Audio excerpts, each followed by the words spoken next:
하나님의 말씀을 봉독합니다. 창세기 7장 1절. 여호와께서 노아에게 이르시되 너와 내 온 집은 방주로 들어가라. 이 세대에서 내가 내 앞에 의로움을 내가 보았음이니라. 아멘. 할렐루야. 기쁨으로 하나님을 예배하는 복된 주일이 되시기를 축복합니다. 장마철이라 비가 많이 오고 전국적으로 피해도 많이 나고 있습니다. 하나님께서 이 나라를 지키시고 여러분의 특별히 믿는 가정들, 경영하시는 사업이나 아니면 여러분 가정에 오고 갈 때 안전하게 지키시는 귀한 주일이 되고 한 주간의 삶이 되시기를 축복합니다. 강남에도 비가 많이 오면 물이 많이 차는 것으로 우리가 뉴스를 통해 듣죠. 작년 장마철에는 서초동에 있는 한 건물 앞에서요, 불어난 빗물에 자동차가 물에 잠긴 일이 있었습니다. 그래서 운전자가 자동차 지붕에 앉아서 휴대전화를 들여다보는 모습이 사진에 찍힌 게 있어요. 사람들이 그 사람을 보고 강남 제네시스 남이다 이렇게 별명을 붙여줄 정도였습니다. 비가 많이 오면 강남뿐 아니라 어디든 물난리가 나죠. 강북도 장마가 찾아오면 물난리 나는 곳이 많습니다. 그 중에서 이 중랑천은 비만 오면 도로에 물이 잠기고 도로가 통제되는 일이 잦습니다. 우리 교회 성도 중에서도 과거에 하수도가 역류를 해갖고 집안에 물바다가 된 분들이 몇 분 계셨어요. 하수구에서 물이 역류하는 것만으로도 집안의 피해가 어마어마합니다. 그런데 만약에 노아의 홍수와 같은 일이 우리 시대에 벌어진다, 그러면 이거 진짜 상상도 하기 싫은 재앙이 될 것입니다. 그래서 우리가 마침 장마철이기도 하니까 노아에 대해 묵상을 하며 우리를 향하신 하나님의 마음을 같이 나누는 시간이 되었으면 좋겠습니다. 오늘 말씀을 보면 하나님께서 노아에게 이렇게 말씀하시죠. 창세기 7장 1절에 여호와께서 노아에게 이르시되 너와 내 온 집은 방주로 들어가라. 아멘. 너와 내 온 집은 방주로 들어가라. 노아 시대라 해서 사람이 없었겠습니까? 많았겠죠. 하지만 왜 하나님께서 노아와 그 가족에게만 방주로 들어가라고 말씀을 하셨겠습니까? 그것은 이유가 여기 나오죠. 하나님 보시기에 그 세대 사람 중에 노아만이 정말로 의로운 사람이었기 때문에 그렇습니다. 하나님께서 홍수로 심판하시기 전에 세상을 우리가 어떻게 할 수 있느냐? 성경이 이렇게 되어 있습니다. 창세기 6장 11절과 12절을 보시면요, 그때 온 땅이 하나님 앞에 부패하여 포악함이 땅에 가득한지라. 하나님이 보신즉 땅이 부패하였으니 이는 땅에서 모든 혈육이 있는 자의 행위가 부패함이었더라. 아멘. 이 말씀에서 반복되는 말이 하나 있죠. 부패했다. 여러분, 이 부패라고 번역된 히브리어 본문이 와티스 사이트 이렇게 되어 있습니다. 이 말은요, 부패해서 완전히 변했다, 성질 자체가 변했다, 그런 뜻입니다. 포도주를 담갔는데 그게 중간에 부패해서 썩으면 식초가 됩니다. 그래서 성경에 신포도라 나오는 것이 바로 포도가 부패에 썩어서 된 식초가 된 것들이죠. 부패란 완전히 다른 물건으로 성격이 바뀌는 것을 뜻합니다. 하나님께서 사람을 하나님의 형상을 따라 지으셨어요. 그리고 사람에게는 이 세상을 하나님을 대리하여서 관리할 관리자로서, 사명자로서 하나님이 사람을 지으셨습니다. 그런데 죄로 말미암아 타락한 인간은요, 어떻게 됐습니까? 겉모습은 여전히 하나님의 형상이었지만 그 행동은 에덴 동산을 관리하라 하나님 맡기신 청지기와는 거리가 멀었습니다. 죄로 인하여 타락한 인간은 하나님을 대적하는 원수가 됐고 죄로 인하여 완전히 변해버린 신포도주 같은 인생이 돼버리고 만 것입니다. 여러분, 신포도주 같은 인생이 되면 그러면 그 다음에 그 인생을 기다리는 것은 무서운 심판입니다. 예레미야서 31장 30절에 보시면요, 신포도를 먹는 자마다 그의 이가 신 것 같이 누구나 자기의 죄악으로 말미암아 죽으리라. 아멘. 신포도주와 같이 죄악으로 타락한 온 세상은 마침내 그 죄로 말미암아 죽을 수밖에 없습니다. 그리고 하나님께서 노아의 시대에 예정하셨던 방법은 홍수로 심판하시는 것이었어요. 그런데 모든 사람이 신포도주같이 변질되고 타락한 시대에도 노아의 한 사람만큼은 어떠한 삶을 살았습니까? 노아만큼은 하나님 보시기에 의로운 삶을 살았습니다. 여러분, 우리도 노아 같은 의로운 믿음의 성도로 이 시대 하나님 앞에 설 수 있기를 원합니다. 우리도 이 많은 죄악 많은 세상 속에 살면서요, 노아와 같이 하나님의 말씀에 순종하고 하나님의 음성 놓치지 않는 믿음의 백성이 되었으면 좋겠습니다. 왜냐하면 세상이 아무리 혼란스럽고 죄의 권세가 강하게 역사하는 시대라 할지라도 하나님께서 믿음의 백성을 지키시기 때문에 그렇습니다. 에스겔서 14장의 14절을 보시면요, 비록 노아, 다니엘, 욥 이 세 사람이 거기에 있을지라도 그들은 자기의 공의로 자기의 생명만 건지리라. 나 주 여호와의 말이니라. 아멘. 하나님께서 에스겔 선지자를 통해 주신 말씀은 참 두렵고 무서운 말씀입니다. 노아, 다니엘, 욥과 같은 믿음의 사람도 공의로 간신히 자기의 생명만 부지할 수 있다. 이런 심판이 찾아온다면 얼마나 두렵고 무서운 일이겠습니까? 그런데 이 말씀을 다시 한번 생각해 보면 이 말씀은 믿음의 백성에게는 굉장한 위로가 되고 용기를 주는 말씀이 된다고 볼 수 있습니다. 왜 그렇습니까? 우리가 노아, 다니엘, 욥과 같은 믿음을 가질 수만 있다면 하나님께서 우리를 그 어떤 환난과 시험에서도 건져 주실 것이기 때문에 그렇습니다. 그런데요, 생각해 보면 이게 결코 쉬운 건 아니죠. 저는 다니엘처럼 남의 나라에 포로로 끌려가고 거기서 왕을 섬기는 환관이 되고 사자굴에 던져지는 그런 고난을 제가 믿음으로 감당할 자신이 솔직히 없습니다. 저는 욥과 같이 재산이 하루아침에 다 날아가고 재물보다 더 귀중한 자녀들이 다 죽임을 당하고 제 몸에 병이 들고 만약에 제 배우자, 아내가 하나님을 저주하고 나가서 죽으라 그렇게 말한다면 이 모든 고난을 다 감당할 믿음이 제게는 없습니다. 그렇다면 이 세 사람, 노아, 욥, 다니엘 이런 사람들 중에서 그나마 우리가 어떻게 흉내라도 내볼 만한 사람이 누굴까? 그러면 이제 노아 같은 사람이 남는 거죠. 하지만 노아는 무슨 일을 했습니까? 창세기 6장 3절에 보면 여호와께서 이르시되 나의 영이 영원히 사람과 함께하지 아니하리니 이는 그들이 육신이 됨이라. 그러나 그들의 날은 120년이 되리라 하시니라. 아멘. 하나님께서 죄악으로 타락하고 부패해버린 세상을 심판하기로 작정하셨습니다. 홍수 심판 때까지 하나님께서 얼마나 오래 참고 기다려주시기로 선언하셨느냐? 그 기간이 120년이었습니다. 사람이 120년 살게 하시겠다는 말씀이 아니라 홍수 심판까지 방주를 짓고 심판의 날이 임하기까지 하나님이 누르신 카운트다운 숫자가 120년이었다는 뜻입니다. 여러분, 말이 좋아서 120년이죠. 이게 얼마나 긴 세월입니까? 올해가 2023년이니까 여기서 120년 빼면 1903년입니다. 이때는 대한제국 고종이 다스리던 시대였어요. 만약 누군가가 그 오랜 세월을 심혈을 기울여 한 가지 일만 매달린다면 그 사람 미친 사람이든지 아니면 그 사람은 정말 대단한 신념의 사람이든지 둘 중에 하나일 겁니다.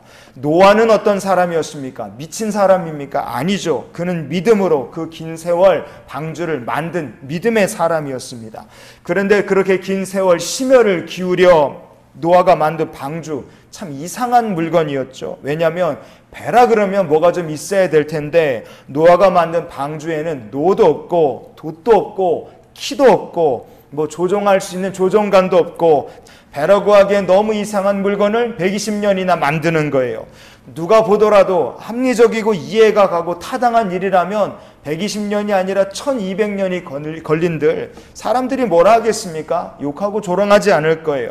하지만 누가 봐도 도무지 저거는 왜 만드는 거냐, 도대체 저희를 왜 하는 거냐 이해가 되지 않는다면 정말로 사람들의 비난과 조롱에 시달리게 될 겁니다. 그때 강한 믿음과 소신이 없으면 그 일을 끝까지 하는 게 불가능하겠죠. 120년의 세월 동안 세상의 날씨가 홍수가 당장 몰려와서 사람이 다 죽을 것처럼 그렇게 날씨가 점점 위태위태 안 좋아져 갔을까? 저는 그러지도 않았을 것이라 생각합니다. 그래서 모든 면에서 노아를 이해해 줄 수 있을 만한 상황이 아니었겠죠. 그런 사람도 없었을 겁니다. 그러나 노아는 부패한 그 시대의 사람들과 확연하게 다른 믿음으로 묵묵히 자기의 사명을 감당해 나갔습니다. 베드로전서 3장 20절에 보시면 그들은 전에 노아의 날 방주를 준비할 동안 하나님이 오래 참고 기다리실 때에 복종하지 아니하던 자들이라. 아멘. 노아는 하나님께 복종하는 사람이었고 그래서 그가 의인이었습니다. 여러분, 우리도 하나님께 복종할 수 있는 믿음의 백성 되기 원합니다. 말씀 앞에 복종하고 기도의 응답에 복종하고 하나님의 인도하심에 복종하는 저와 여러분이 될 수 있길 원합니다. 그렇게 복종함으로 의인으로 인정받았던 노아, 하나님께서 그를 방주로 들어가 구원받게 하신 줄 믿습니다. 여러분, 노아 이야기를 보면 믿음이란 게 무엇인지 우리가 생각하게 됩니다. 믿음이란 참 합리적인 것과는 너무 거리가 멀어 보일 때가 있어요. 내 눈에 보이는 것도 아니고 내 귀에 들리는 것도 없습니다. 하지만 상식으로 또 이해가 되냐? 그것도 아니에요. 그런데도 하나님의 명령이기 때문에 순종하고 하나님께서 명령하신 것이기 때문에 행하는 것, 그것이 바로 믿음인 줄 믿습니다. 하나님의 말씀이니까 우리가 순종하고 행하는 거죠. 그래서 믿음에는 반드시 무엇이 함께 따라 붙어야 하겠습니까? 바로 결단, 성도의 결단이 따라 붙어야 합니다. 우리나라가 인공위성 누리호를 발사하는 데 성공했어요. 그래서 누리호가 지금 우주에서 지구를 촬영한 사진을 보내온 게 있습니다. 우리나라는요, 또 달 탐사를 하기 위해 발사한 다누리호라는 인공위성이 태양과 지구 사이를 왔다 갔다 하면서 지구와 달의 사진을 찍어서 보내주고 있습니다. 이렇게 세계에서 가장 가난했던 대한민국이 이제는 우주를 탐사할 수 있는 강대국으로 성장하게 됐어요. 하나님께서 주신 축복인 줄 믿습니다. 그런데 이런 대한민국에 과학기술진흥기금으로 운영을 하는 사이언스 타임스라는 과학기술 잡지하는 뉴스 매체가 있습니다. 그 뉴스 매체예요. 이런 기사가 난 게 있어요. 누리호가 바라본 지구는 평평하지 않았다. 이게 사이언스 타임스라는 이 잡지에 난 기사의 제목입니다. 여러분, 왜 이런 기사가 실렸겠습니까? 세상에는요, 지구가 둥근 게 아니라 평평하다 이렇게 믿는 사람들이 꽤나 많기 때문에 그렇습니다. 우주에 나가서 찍은 사진을 보여줘도 지구가 둥그렇습니다. 바다에서 항해하는 배들을 보면요, 저 멀리 지평선을 향해 가는 배들은 점점 밑으로 사라져서 마지막에 보이지 않게 됩니다. 그것은 지구가 둥그렇기 때문에 그렇게 사라지는 거죠. 그런데 아무리 과학적인 자료나 증거나 사진이나 영상을 보여줘도 아니야, 지구는 둥글지 않아, 평평해, 나는 믿지 않아, 그렇게 고집을 부리는 사람들이 있는 거예요. 심지어 지구가 둥글다는 자료들은 다 조작이 됐다, 그렇게 조작됐다고 부정하는 사람들도 있습니다. 아니, 이 사람들은 왜 이렇게 다 이게 지구가 둥글다는 얘기를 믿지 않겠습니까? 그것은 그들이 지구가 둥글다는 사실을 믿지 않기로 자기 나름대로 결단을 했기 때문에 그렇습니다. 믿음을 갖는다는 것도요, 여러분, 이것과 별로 다르지 않습니다. 성경에는 우리를 향하신 하나님의 약속과 축복의 말씀들이 있습니다. 그리고 성경에는 우리를 향하신 하나님의 말씀이 있고 그 말씀대로 살아서 복을 받은 사람들의 이야기로 가득합니다. 하지만 아무리 귀한 말씀 그리고 믿음의 증인들의 이야기가 있다 할지라도 내가 믿지 않기로 결정을 하면 어떻게 됩니까? 그럼 나는 죽을 때까지 믿을 수가 없는 겁니다. 하지만 내가 성경 말씀을 믿기로 결단을 한다, 내가 믿기로 소망을 한다, 그럼 어떻게 됩니까? 그때부터 놀라운 일들이 벌어집니다. 믿을 수 없었던 예수님이 나의 구주이심을 믿게 되는 거예요.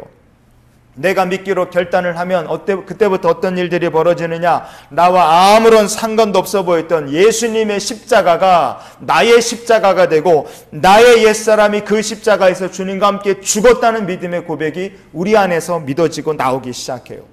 믿기로 결단을 한 사람들, 믿기를 소망하는 사람들, 성령 받기를 소망하는 사람들은 어떻게 됩니까? 성령을 사모하며 성령 받기를 소망하는 사람들에게 하나님께서 정하신 때에 약속하신 성령을 부어주시는 것입니다.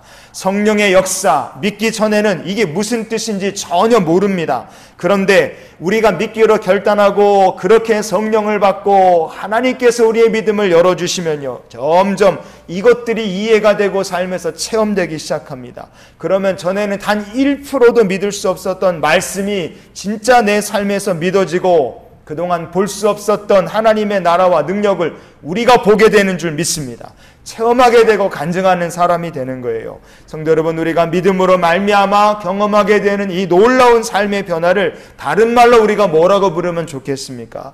이런 삶을 바로 우리가 신앙생활이라고 부르면 되는 겁니다.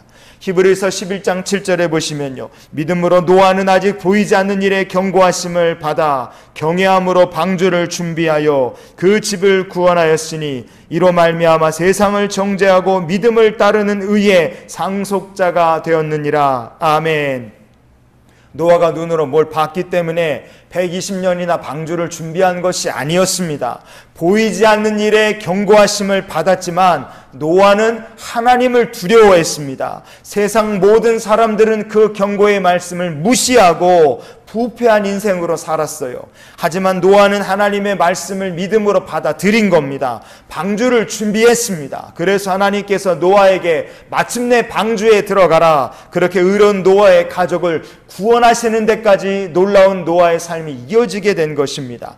성도 여러분, 우리가 교회를 다니는 사람이다, 그것으로 정말 신앙생활을 하고 있다고 우리가 착각하면 안 됩니다. 거기서 하나 더 나가야 됩니다. 주일날 예배당에 나오는 것으로 신앙생활을 다 했다고 여러분 안심하시면 안 돼요. 헌금을 조금 했다, 봉사를 조금 한다, 여러분 그것이 신앙생활의 전부가 아닙니다. 내 삶에 그동안 믿지 못했던 하나님의 약속이 믿어지고 성령의 능력이 나타나고 말씀에 순종해가는 삶으로 바뀔 때 그것이 진짜 우리의 신앙생활인 줄 믿습니다. 로마서 1장 16절에 보시면 이 복음은 모든 믿는 자에게 구원을 주시는 하나님의 능력이 됨이라. 아멘. 하나님께서 노아를 구원하신 것처럼 이 세상을 믿음으로 살 것을 결단하는 성도들에게 하나님께서 구원을 베푸시고 오늘도 우리의 삶에 필요한 능력으로 주님 더하여 주실 줄 믿습니다. 그래서 우리가 이런 기도로 한 주간의 삶을 살았으면 좋겠어요. 하나님, 우리들이 이번 한 주간도 노아와 같은 믿음으로 살게 하여 주시옵소서. 하나님께서 노아를 재앙과 환난 가운데서 건지신 것처럼 하나님의 보호하심 가운데 사는 의의 백성으로 주와 동행하는 한 주간이 되시기를